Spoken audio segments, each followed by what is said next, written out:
Hello, everyone. Welcome back to Module 1, Week 1, Lecture 3. In this lecture, we'll talk about the typical failure mechanism. In the previous lecture, we talked about non-destructive testing is to identify the integrity of the material and structure or components or the system and quantitatively measure the property of the material without causing any damage. So one of the primary reasons is to predict the future service life. So therefore, it's very important to understand what you need to know and what to test, where to test. So therefore, it's very important to understand the typical reasons for material structure failure at the mechanics level. With that, this lecture will cover some of the primary reasons for materials of structure failure, that's including discontinuity or the defects, and we will spend 1 week to discuss elastic and inelastic mechanics, and then we'll talk about linear fracture mechanics in week 2. So this is in week 2, and we'll briefly overview buckling, fatigue. We will spend 1 week, week 3, on creep, and this is very important property for a lot of civil engineering materials, even including the concrete. And then we will touch upon some property on the corrosion. So let's begin. So as we talk about the non-destructive testing is to identify discontinuity or the defects and evaluate the performance of either material or the components or structures or systems without causing any damage to the original part. Again, I want to bring up this is important definition. NDT is very, very diversified field ranging from materials level characterization such as X-ray diffraction, photoluminescence, and computed tomography, CT, or scanning electron microscope, all the way to system level or structure level discussion such as distributed optical sensor arrays. So in this class, in our class, we'll be more focused at the materials and the structures level with certain exposure to system level testing and assessing.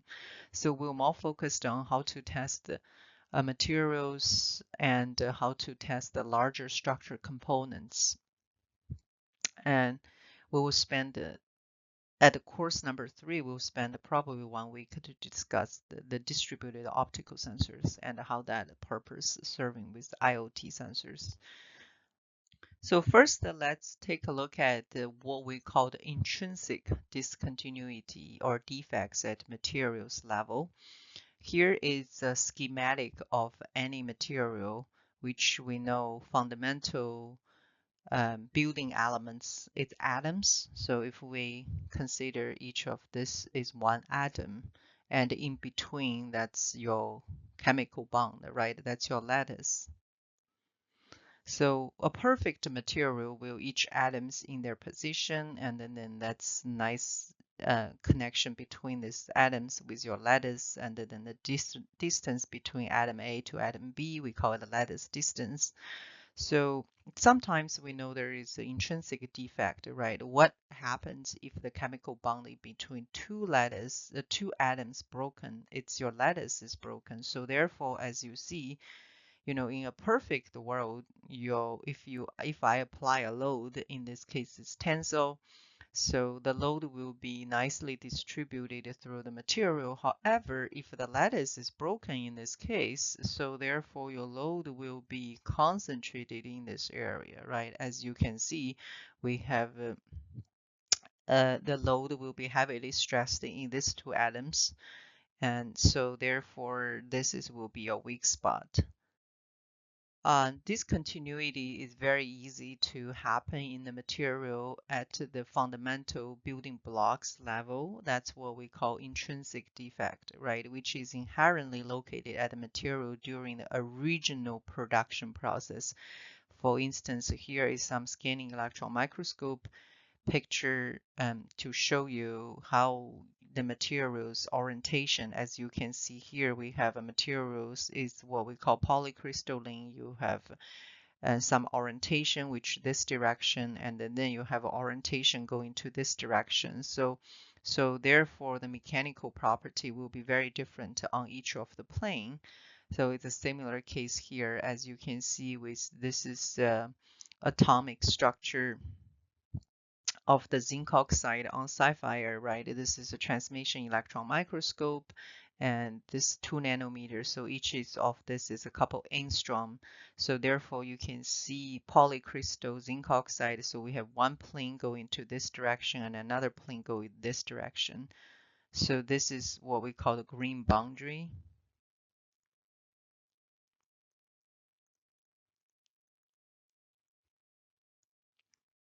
So as you can imagine, right, this will be one of the weaker spot mechanically. So one of the NDT's purpose is to identify discontinuity at the materials level, such as the picture has been showing here by using transmission electron microscope or scanning electron microscope. Um, this slides, I would like to show you some defects during the welding, right? So this is the welding part. As you can see, we have the voids here, right? So this is the radiographic, right?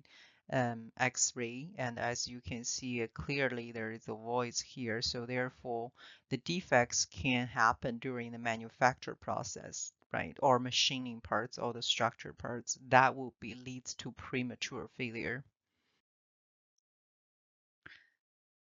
And in this slide, I would like to talk about the third type of the defects, which is called service-induced damage, right? On the left, we can see a computer chip going through this cyclic thermal loading, so therefore your wire bonding of the conductors or the wires, in this case could be copper or some other conductor wires, and then that could be easily broken. So on the right is the bone structure, right, of the human bone, and then the hip implant cyclic loading from the walking. So as you can see, this is because of long time of the fatigue.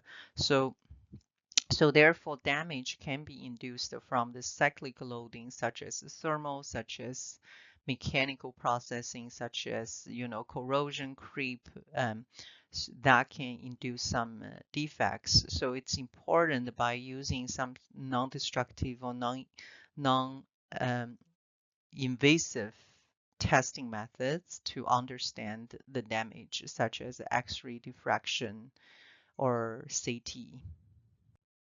Fatigue is one of the most common failure mechanism for structure material in civil engineering, particular pavement, right, your concrete, your asphalt material, because of their service life. So this is typically caused by the cyclical stress, right, such as your traffic, the car, the vehicles, and that type of the stress typically cause the progressive and the localized structure damage and the growth of the crack, as shown in the photo on the right, right? This is a regional crack has been caused by the cyclic loading over the time. As we can see, the crack start to grow, right? And then the scattered and eventually will cause the material structure failure.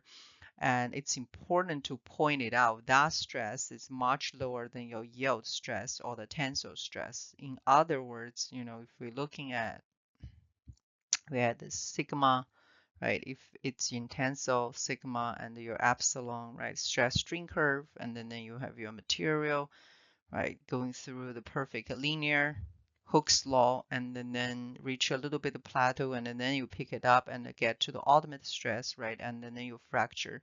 So this is your sigma T, right? So the stress at fatigue, which will show by S and N curve, this is not sigma epsilon curve, that stress will be much lower than the yield stress, than your ultimate stress. So two stages of the fatigue. At the beginning, you have the crack, which we call crack initiation. The crack initiation is a material structure change in response to applied stress. And then that is also we call pre-existing crack of the material. What really dangerous, so it is a concern when the materials start have the crack. However, if the crack grow very slow, it's not a major concern. What really concern is with this is crack grown, but also grown at a very quick speed, right, during the cyclic loading, and then we call that fatigue on the fracture surface. For instance, as you can see here, this is the aluminum crank arms, which um, has been showing, right? So you have an original fatigue crack has been showing at the dark color part. And once we reach to the certain threshold, and then this crack will be grown exponentially, and then that's to lead to a sudden fracture. So the material break, or in this case, is this part of the aluminum crank arm will all of a sudden break into the couple pieces. And so therefore, what really need for us to be concerned is during this crack growth time, right? So which we'll talk about in the next class, week 2 in the linear fracture mechanics. So the characterization of the fatigue is what we call the S and N curve. S is the amplitude of the stress, and versus N is the number of the cycles at the logarithm scale, right? So basically, S-N curve is the stress applied. So basically, S-N curve is the stress amplitude versus your number of cycles to failure at log scale. Has been showing here at the bottom. We can see an S-N curve for the brittle aluminum, right? So this is the ultimate tensile stress as a 330 megapascal, right? So that's if you do this sigma, right, and epsilon. So ultimate tensile stress here is the 300 megapascal. However, depends on how many cycles I'm going through under this sinusoidal stress. You see the stress to the ultimate failure is way lower than this particular number, right? Than your ultimate stress. So this is typically done by a coupon testing, right, under the fatigue machine, and it usually is 2/3 of the tensile strength, and the number of the cycle to be failure is counted, right? So this is important, and how many cycles can we get? More detailed information you can check on this link below. So how to characterize fatigue? Let's quickly review the information you learned probably in some other classes before. Fatigue in life, right, it's determined by the number of the stress cycles to cause the failure at a specified stress level. Fatigue limit, right? The definition of the fatigue limit is the maximum value of the cyclical stress below which fatigue will not occur for an infinite number of the cycles. And fatigue stress is that magnitude or the amplitude of the stress, right, at which failure will occur for the specific number. For instance, you could have 10/6, right, 10/6 cycles in this case, and then you may have your fatigue stress is 200 megapascal, something like that. So more detailed testing can be found in ASTM E606, ASTM E647, or ASTM D6588. It depends on what material testing, right? and your loading speed. So this type of the testing standards typically will give you the very specific information how to fabricate your testing coupons, and then how many cyclic load cycle you're going to go through, and your loading speed and such as that. Other than fatigue, creep is another type, very typical failure mechanism for civil engineering materials such as concrete, epoxy, composites, steel, right? So what is creep? Creep by definition is time-dependent deformation under a certain applied load. Or in other words, any solid material, they have a tendency to move slowly or deform permanently under the influence of the sustained loading condition over the time. So therefore, creep is definitely a time-dependent property. And another thing is creep. How can induce a creep, right? First, you need to have a very sustained load, right, for a long time. And another thing it can induce a creep is temperature. For instance, we see, composite wood at the higher temperature, they tend to start deform, right? They tend to start buckling. So a temperature, a epoxy, when you heat it up, right, the epoxy start becoming softer. So this can induce creep. And there is a three stage of the creep, right? So if you look at the creep curve, so this is your strain, this is your sigma, this is your T, right? So this curve is indifferent than your tensile strengths, your linear. It's at the beginning here, you have this elastic region, right? So this is a linear response. And then once after the material go through that, you get into this creep region. So at the very beginning, we call primary creep, and that started at a very rapid rate and slow down with the time, and then go through this relatively uniform, right, uniform stage, and which we call it the secondary creep. And then you get into, this will be getting into the very dangerous part, that will get into your accelerated creep rate, and then you get in approaching to the material break, right, the material fracture or the ruptures. So we will spend the 1 week, week 4, oh, I'm sorry, week 3 to jump into the details to explain the creep behavior and how we calculate and quantify the materials deformation under certain sustained stress. How to characterize the creep, right? And how we understand the creep is, creep characterization is done by measure the dimensional change accurately as constantly high temperature or constantly loading or the stress condition, right? So here is the testing setup for concrete, for instance, per ASTM C512. You steel, you're looking at the ASTM E1457.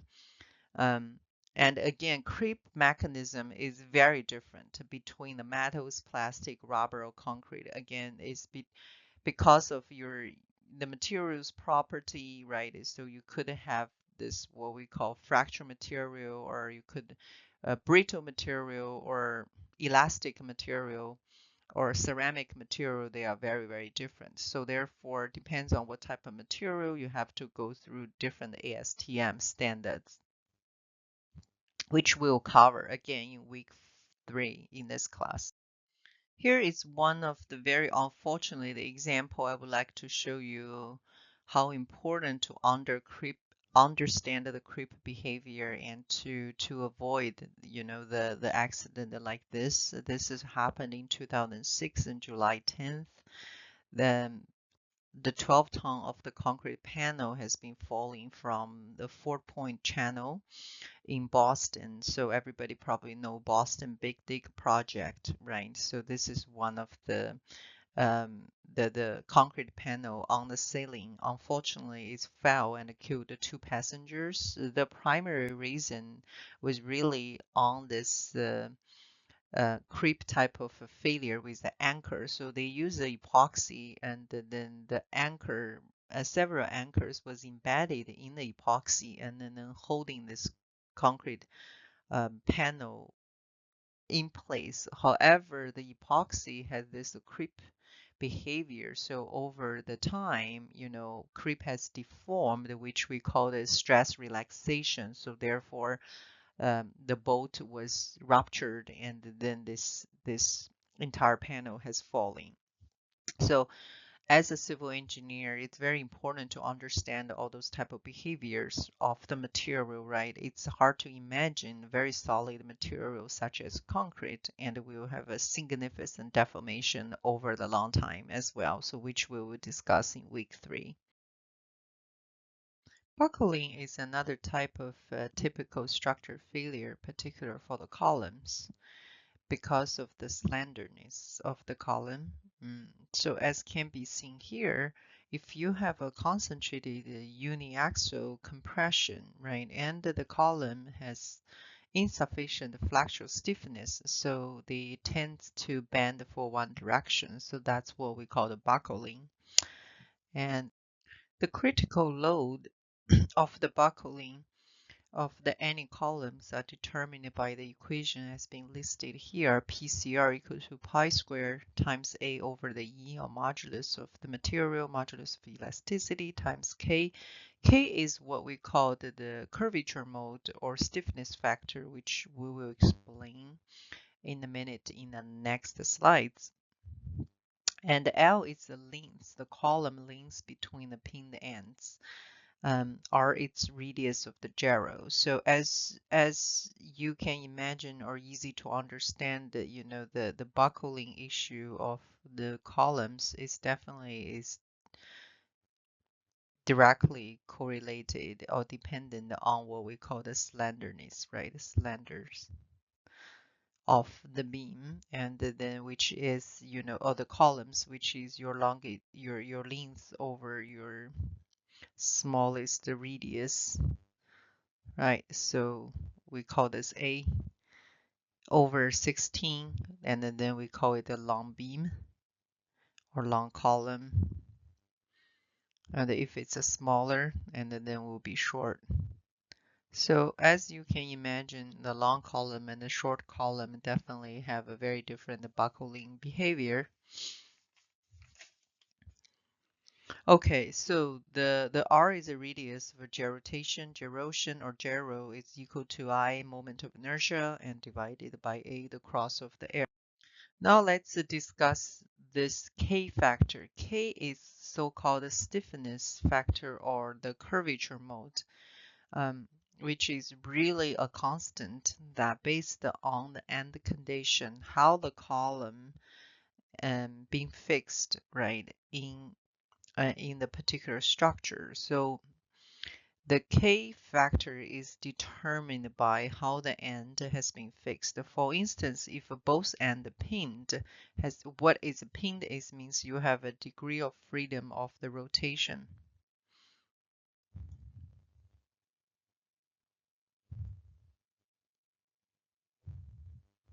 So it's not really completely free, but you could rotate it for this direction or this direction, could have rotation. So if both end is pinned and the K equal to 1.0, and if you can have this range to all the way if one end is pinned and then one end is fixed, and then you could have a K equal to 2.0. So it depends on how the end fixed, we have different K value. That's something I would like to point it out.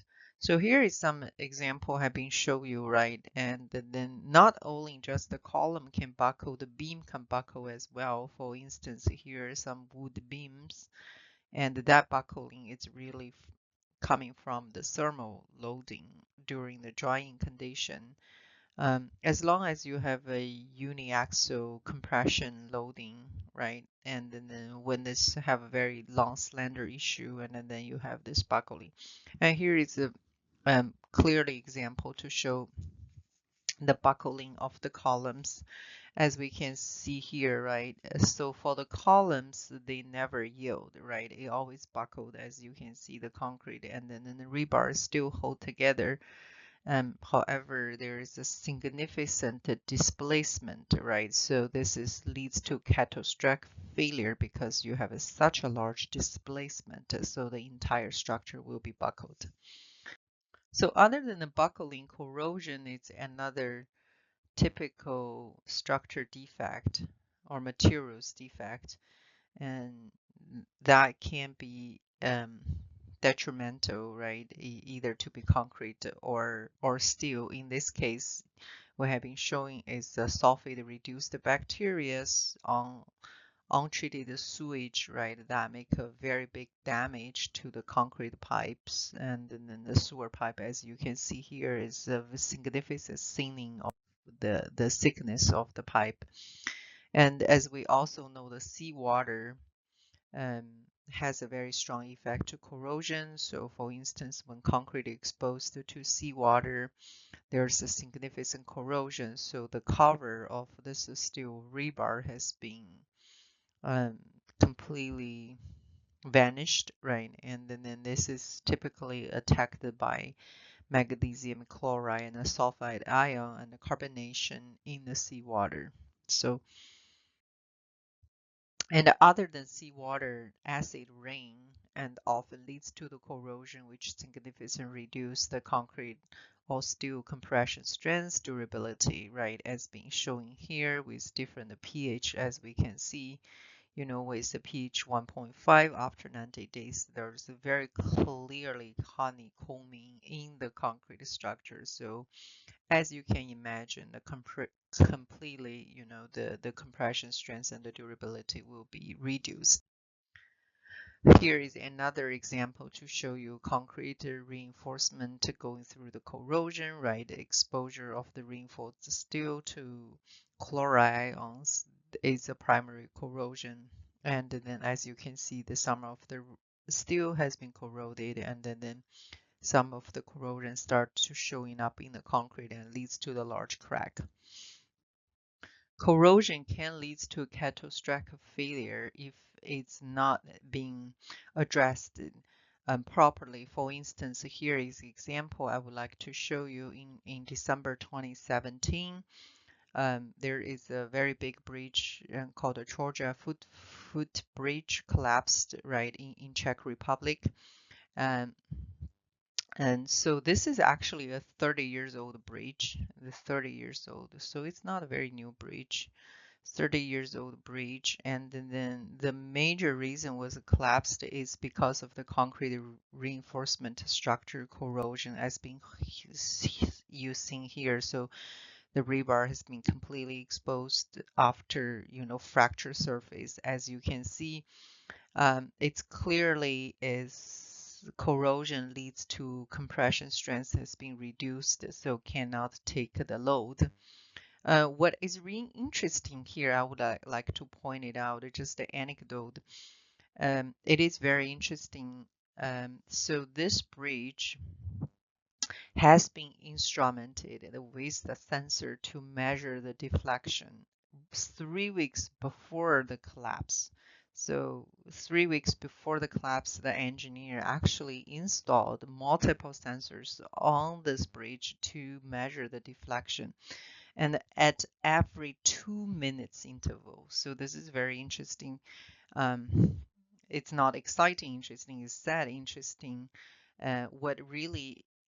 What really needs to learn the lessons here is what you need to understand what is to be measured, right? So in this case, the corrosion is such a significant contributor, and what we're looking at is deflection. So again, um, the knowledge of the NDE is very important, right? The inspector's knowledge, where to measure, what to measure, right? What you're looking for is very important. It's not only about what type of the tools or the methods you're using. So that's one of the take-home message from this particular accident. I would like to point it out. So in summary, right, the role or the purpose of the NDT or NDE depends on, you know, what you're familiar with. In this class, I will just call it NDT. So NDT provides evaluation methods for the material components or the system level quality control and safety assurance. And it can provide qualitative, sometimes it's very quantitative data for engineers, the technicians to analyze, evaluate the quality of sustainability for service at the materials, components, or system level.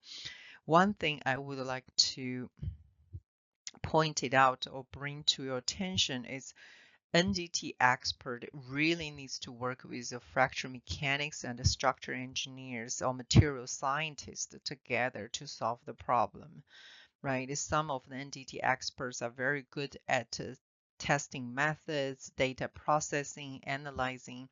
However, you need really working with a structure engineer and fracture mechanics or material scientist to understand where to look at, right? And then what to look at, right? For instance, that Georgia Bridge, as we just pointed out, and they had sensor was installed and then measure deflection data at every 2 minutes interval, and the millions of the data has been processed every single day, and unfortunately 3 weeks later it's collapsed. So, and it's always important we as a community to work together.